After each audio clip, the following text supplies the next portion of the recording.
ঢাকাসহ দেশের বিভিন্ন অঞ্চলে টানা কয়েকদিন ধরে তাপমাত্রা বাড়ায় জনজীবনে নেমে এসেছে চরম ভোগান্তি। প্রচণ্ড গরমে হাঁসফাঁস করছেন সাধারণ মানুষ, বিশেষ করে নারী ও শিশুরা এই তাপদাহে বেশি দুর্ভোগে পড়ছেন। এমন পরিস্থিতির মধ্যেই স্বস্তির খবর দিয়েছে আবহাওয়া অধিদপ্তর।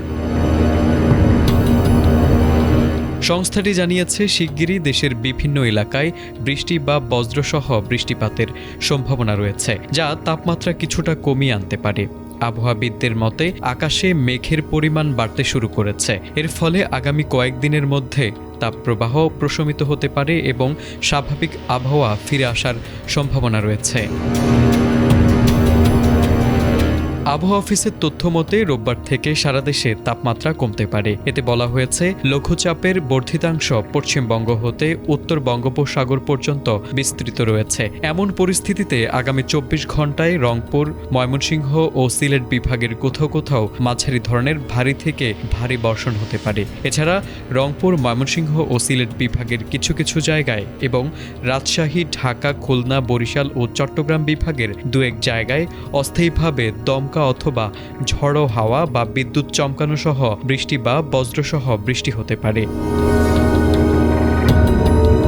তাপপ্রবাহের বিষয়ে বলা হয়েছে, ঢাকা, মাদারীপুর, গোপালগঞ্জ, রাজশাহী, পাবনা, সিরাজগঞ্জ, পটুয়াখালী, রাঙ্গামাটি, বান্দরবন, লক্ষ্মীপুর ও ফেনী জেলাসহ খুলনা বিভাগের উপর দিয়ে মৃদু তাপপ্রবাহ বয়ে যাচ্ছে এবং তা কোথাও কোথাও অব্যাহত থাকতে পারে। এছাড়া সারা দেশে দিন ও রাতের তাপমাত্রা প্রায় অপরিবর্তিত থাকতে পারে।